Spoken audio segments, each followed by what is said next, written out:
பழனி முருகனை வந்து பாலசுப்ரமணியருடைய வேடத்துல தரிசனம் பண்ணோம். ரொம்ப ரொம்ப ரொம்ப நல்லா அமைஞ்சது. ஏன்னா இந்த மாதிரி வந்து இவ்வளவு அழகா பாக்குறதுக்கு இந்த கூட்டத்துல வந்து பாக்குறதுக்கான வாய்ப்பு எங்களுக்கு கிடைச்சது வந்து ரொம்ப பெரிய பாக்கியமா நினைக்கிறேன். ஸோ தரிசனம் பண்ணிட்டு கீழே திருவாவினன்குடி கோவில்ல வந்து ஓரமா உட்கார்ந்து நான் அந்த வீடியோ எடுத்திருக்கேன். பழனி மலையில வந்து பாத்தீங்கன்னா சமீபமா 2 வருஷமா வந்து இந்த மொபைல் போன்ஸ் எல்லாம் கொண்டு போறதுக்கு வந்து அனுமதி கிடையாது. அதனாலதான் அவங்களுக்கு ஃப்ரீக்வெண்டா மலை மேல எல்லாம் எடுத்து வீடியோ போடுறதுக்கு பெரிய கஷ்டங்கள் எனக்கு இருந்தது. 2 இயர்ஸ் முன்னாடி எல்லாம் வந்து ஏகப்பட்ட வீடியோஸ் போட்டோஸ் எல்லாம் எடுத்து அது ரிலேட்டடா நிறைய என்கிட்ட இருக்கு.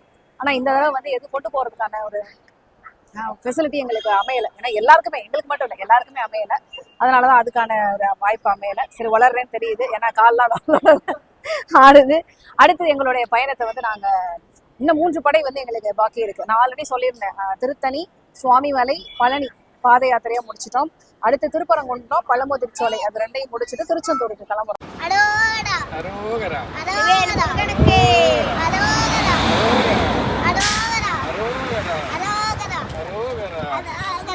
முருகனுக்கு, பழனிமலை ஆண்டவருக்கு, வெற்றிமலை ஆண்டவருக்கு, திருச்செந்தூர் முருகருக்கு அரோகரா, கந்தனுக்கு, வேலனுக்கு, இடும்பனுக்கு.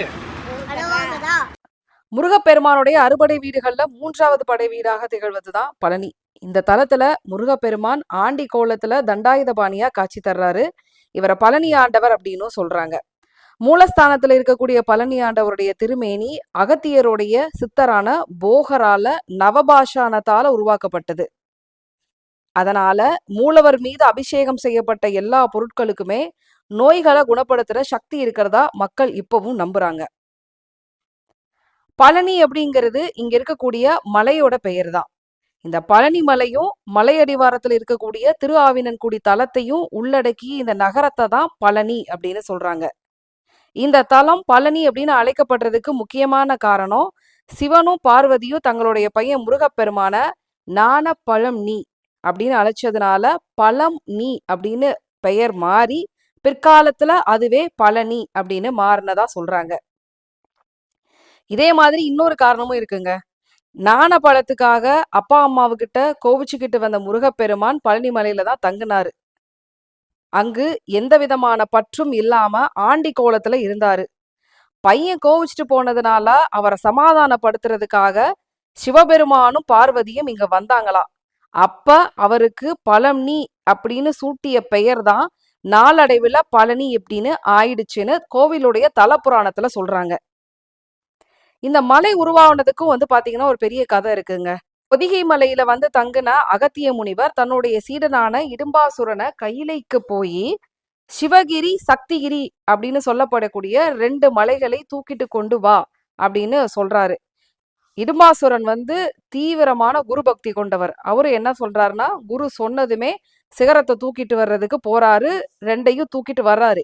எப்படி தூக்கிட்டு வர்றாரு அப்படின்னு பாத்தீங்கன்னா, பிரம்ம தண்டம் அப்படின்னு சொல்லக்கூடிய ஒரு தண்டத்துல காவடியை தூக்கிட்டு வர்ற மாதிரி 2 மலைகளை வந்து போட்டு தூக்கிட்டு வர்றாரு. அப்ப அவருடைய மனைவி இடும்பி 2 பேரும் சேர்ந்துதான் வந்து அந்த மலையை தூக்கிட்டு வர்றதுக்குரிய வேலைக்கு போறாங்க. அப்போ முருகப்பெருமான் என்ன பண்றாருன்னா, ஒரு விளையாட்டு விளையாடலாம் அப்படின்னு ஆசைப்படுறாரு. ஒரு கட்டத்துல இடும்பாசுரனுக்கு களைப்பு வருது. களைப்பு வந்தோடனே அப்படியே இப்ப இருக்கக்கூடிய பழனி மலையும் இடுமன் மலையும் இருக்கு பாத்தீங்களா, அந்த இடத்துல மலையை இறக்கி வச்சுட்டு கொஞ்சம் ஓய்வு எடுக்கிறாரு. ஓய்வு எடுத்ததுக்கு பிறகு இடும்பாசுரன் எழுந்து மலையை தூக்குறதுக்கு முயற்சி பண்றாரு. தூக்கவே முடியல. என்னன்னு பார்த்தா பழனி மலை மீது ஆண்டி கோலத்துல ஒரு சின்ன பையன் நின்றுட்டு இருக்கிறான். அந்த பையன் நிக்கிறதுனாலதான் மலையை தூக்க முடியல அப்படின்னு இடும்பாசுரன் உணர்றாரு. அதன் பிறகு எத்தனையோ தடவை அந்த குழந்தைய வந்து இறங்க சொல்றாரு. ஆனா அந்த குழந்தை இந்த மலை எனக்குத்தான் சொந்தம் அப்படின்னு அடம் பிடிக்கிறாரு. அதன் பிறகு 2 பேருக்கும் சண்டை வருது. அந்த சண்டையில இடும்பாசுரன் அழிஞ்சு போறாரு.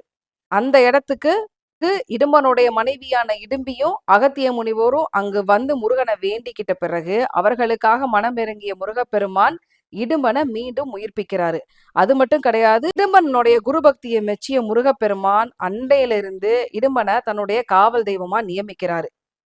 இப்ப வரைக்கும் இடும்பனை மாதிரிதான் பக்தர்கள் எல்லாருமே சந்தனம், பால், புஷ்பம், பன்னீர் இந்த மாதிரியான எல்லா பொருட்களையும் காவடி எடுத்துட்டு தான் முருகனை போய் பார்த்துட்டு அவருடைய அருளை பெற்றுட்டு வர்றாங்க. அன்னையில இருந்தா முருகன் கோவில்கள்ல காவடி எடுக்கக்கூடிய வழக்கமும் ஏற்பட்டுச்சு. இடும்பாசுரன் கொண்டு வந்த அந்த மலை அங்கேயே நிரந்தரமா வைக்கப்பட்டது. அந்த மலைதான் இன்றைய பழனி மலை. இதனாலதான் பழனி மலைக்கு போறவங்க முதல்ல மலைப்பாதையில இருக்கக்கூடிய இடும்பன் கோவிலுக்கு போயிட்டு வணங்கிட்டு போறாங்க. நிறைய பேருக்கு இந்த டவுட் இருக்கும். எதற்காக இடும்பன் கோவிலுக்கு போறாங்க அப்படின்னு. ஏன்னா அவருடைய காவல் தெய்வமே இடும்பன் தான். அவரை வணங்கிட்டு அனுமதியை வாங்கிட்டு அதன் பிறகு முருகப்பெருமான தரிசனம் பண்றதுக்கு போறாங்க. திரு ஆவினன்குடி கோவில் பழனிமலை அடிவாரத்துல இருக்கக்கூடிய வையாபுரி ஏரிக்கரையில அமைஞ்சிருக்கு. இந்த கோவிலுடைய வடகிழக்குல கொஞ்ச தூரத்துல சரவண பொய்கை இருக்கு. பழனி முருகனை தரிசனம் செய்ய நினைக்கிறவங்க இந்த பொய்கையில குளிச்சுட்டு போறாங்க. ஆனா இப்ப பொய்கையில வந்து பாத்தீங்கன்னா எந்த நேரமும் தண்ணி வர்றது கிடையாது. அதனால சரவண பொய்கை தண்ணி வந்து இருக்கிறதா சொல்லி குளிக்கக்கூடிய இடங்கள்ல வந்து சின்ன சின்ன ஏற்பாடுகள் செஞ்சிருக்கிறாங்க. அங்க நீங்க இலவசமா நீராடி விட்டு மேல வந்து கோவிலுக்கு போறதுக்கு இங்க வாய்ப்புகள் இருக்கு. திரு ஆவினன்குடி கோவில்ல முருகப்பெருமான் மயில் மீது அமர்ந்து குழந்தை வேலாயுத சுவாமியா காட்சி தர்றாரு. இங்குள்ள முருகப்பெருமானை தரிசிக்கிறதுக்கு மகாவிஷ்ணு, சிவபெருமான், இந்திரன் போன்றோர்கள்லாம் வந்ததாக நக்கீரர் சொல்லியிருக்காரு. குழந்தை வேலாயுத சாமியை கும்பிட்ட பிறகுதான் மலைக்கோவில்ல இருக்கக்கூடிய பழனி ஆண்டவரையே தரிசிக்க போறாங்க பக்தர்கள். இந்த திரு ஆவினன்குடி திருத்தலம் அமைந்துள்ள பகுதி முன்பு நெல்லிவனக்காடாக இருந்ததா சொல்றாங்க. அதற்கு ஆதாரம் இந்த கோவிலுடைய தலவிருச்ச மரம் என்னன்னு பாத்தீங்கன்னா நெல்லி மரம். மலைப்பாதையுடைய முன்பக்கம் பழனி மலையோட அடிவாரத்துல பாத விநாயகர் கோவில் இருக்கு. அதற்கு எதிரில மீனாட்சி சுந்தரேஸ்வரர் கோவில் அமைஞ்சிருக்கு. அருகில் இருக்கக்கூடிய மயில் மண்டபத்துல இருந்து 695 படிக்கட்டுகள் ஏறுனா மலைக்கோவிலுக்கு நம்ம போக முடியும். வழி நெடுகவே வந்து பாத்தீங்கன்னா இளைப்பாறுவதற்கு அங்கங்க மண்டபம் வந்து கட்டி வச்சிருக்கிறாங்க. பல சின்ன சின்ன கோவில்களும் இந்த மலைப்பாதையில இருக்கு. பக்தர்கள் வசதிக்காக விஞ்சு ரோப்கார் வசதியும் எப்பவும் செயல்பட்டுக்கிட்டே இருக்கு. பழனி ஆண்டவர் ஆண்டி கோலத்துலதான் இருக்கிறாரு. அதற்கு பின்னாடி ஒரு பெரிய தத்துவம் இருக்குங்க. இங்கு முருகப்பெருமான் தன்னுடைய ஆண்டி கோலத்தின் மூலம் குன்றின் உச்சியில் அமர்ந்திருப்பதன் மூலம் ஒரு உண்மையை சொல்ல வராரு. ஆனந்தமயமான ஆண்டவனை நீங்க அடையணும் அப்படின்னு நினைச்சீங்கன்னா ஆன்மாக்களில் முதலில் பற்றை ஒழிக்க வேண்டும். ஆசையை துறக்கணும். ஆசையை துறந்தா மட்டும்தான் உங்களுடைய மனசை இறைவன் கிட்ட செலுத்த முடியும் அப்படிங்கறதா அவர் சொல்ல வரக்கூடிய தத்துவம். முருகப்பெருமானுடைய அறுபடை வீடுகள்ல 3வது படை வீடா இருக்கக்கூடிய இந்த பழனியில முருகப்பெருமான் அபிஷேக பிரியருங்க. மற்ற திருத்தலங்களை போல இல்லாம இங்கு இரவு பூஜை முடியும் வரை சன்னதியை சாத்துறது கிடையாது. அதிகாலை முதல் இரவு பூஜை முடியும் வரை பன்னீர், சந்தனம், பால், பஞ்சாமிர்தம், திருநீர் ஆகியவற்றால் அபிஷேகம் நடந்துகிட்டே இருக்கும். அபிஷேகம் செய்யப்பட்ட இந்த பொருட்கள் எல்லா நோய்களையும் குணப்படுத்த சக்தி கொண்டவை அப்படின்னு மக்களால் நம்பப்படுது. தண்டாயுதபாணி சுவாமிய மொட்டை ஆண்டி கோலத்துல படங்கள்ல நீங்க பார்த்தாலும் ஜடாமுடியோட இருக்கிறாரு அப்படிங்கிறத அபிஷேக காலத்துல இருக்கக்கூடிய படங்கள்ல நீங்க நல்லா பார்க்க முடியும். பழனின்னு சொன்னதும் அடுத்தபடியா உங்களுக்கு ஞாபகத்துக்கு வர்றது சுவையான பஞ்சாமிர்தம் தான். பழனிக்கு வர்றவங்க தவறாம அதை வாங்கிட்டு தான் போவாங்க. திருவிழாவை பொறுத்த வரைக்கும் பழனியில தைப்பூசம் ரொம்ப ஸ்பெஷலா கொண்டாடப்படுது. அதற்கு அடுத்தபடியா பங்குனி உத்திரம், கந்த சஷ்டி, சூரசம்ஹாரம் இப்படி முருகனுக்கு உரிய எல்லா விசேஷங்களுமே இங்க ரொம்ப சிறப்பா கொண்டாடுறாங்க. தைப்பூசத்தப்பதான் வந்து பாத்தீங்கன்னா பக்தர்கள் பால் காவடி, பன்னீர் காவடி, புஷ்ப காவடி, தீர்த்த காவடி எடுத்துட்டு வந்து தங்களுடைய நேர்த்தி கடனை செலுத்துவாங்க. இதற்காக பாத யாத்திரையா 100க்கும் மேற்பட்ட கிலோமீட்டர் தொலைவை கூட நடந்தே வந்து பக்தர்கள் இங்க சாமியை வந்து பாக்குறாங்க.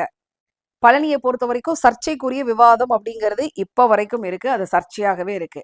பழனிமலை உச்சியில இருக்கக்கூடிய தண்டாயுதபாணி சுவாமி கோயில தான் நாம முருகப்பெருமானுடைய அறுபடை வீடுகள்ல 3வது வீடா சொல்றோம். ஆனா அடிவாரத்துல இருக்கக்கூடிய திரு ஆவினன்குடி குழந்தை வேலாயுத சுவாமி கோயிலத்தான் முருகனுடைய 3வது படை வீடு அப்படின்னு சொல்றவங்களும் இருக்காங்க. அது இப்பவும் ஒரு சர்ச்சைக்குரிய விவாதமா தான் இருக்கு. பழனி மலைன்னு பேர் வந்தது எதற்காக, எப்படி வந்து இந்த 2 மலையும் வந்து இந்த இடத்துல வந்துச்சு, பழனி மலை, இடும்பன் மலை, இடும்பனை எதற்காக போய் தரிசனம் பண்றாங்க, அதன் பிறகு இன்னொரு கதை உங்களுக்கு தெரியும். பழத்துக்காக கோவித்து கொண்டு ஆண்டி கோலத்தில் வந்த பழனிமலை முருகன், அதன் பிறகு அடிவாரத்தில் இருக்கக்கூடிய திரு ஆவினன்குடி முருகன், இது எல்லாத்தையும் உள்ளடக்கிய இந்த பழனி மொத்தத்தையும் வந்து உங்களுக்கு நான் சொல்லியிருக்கேன்னு நினைக்கிறேன். கண்டிப்பா தகவலோட சேர்த்து என்னுடைய பயணத்தையும் இந்த இடத்துல நான் வந்து பதிவு பண்ணியிருக்கேன். நிறைய ஆச்சரியங்களே நான் வந்து பழனிமலை முருகன்கிட்ட வந்து நான் பார்த்துருக்கேங்க. முருகன் மேல பற்று வைத்தவர்கள், அவருக்காக எதையுமே செய்வதற்கு தயாராக இருக்கக்கூடிய பக்தர்கள் நிறைய பேரை பார்த்திருக்கேன். அதுல வந்து மிக முக்கியமான விஷயமா நான் பார்த்தது என்னன்னு பாத்தீங்கன்னா இந்த பாத யாத்திரை தான். நான் வந்து திண்டுக்கல்லோட நேட்டிவ் அப்படிங்கிறதுனால அங்கேருந்து நடந்து போகிறது எங்களுடைய வழக்கம். அதனால திண்டுக்கல்ல இருந்து நடந்து போய் முருகனை தரிசனம் பண்ணேன்.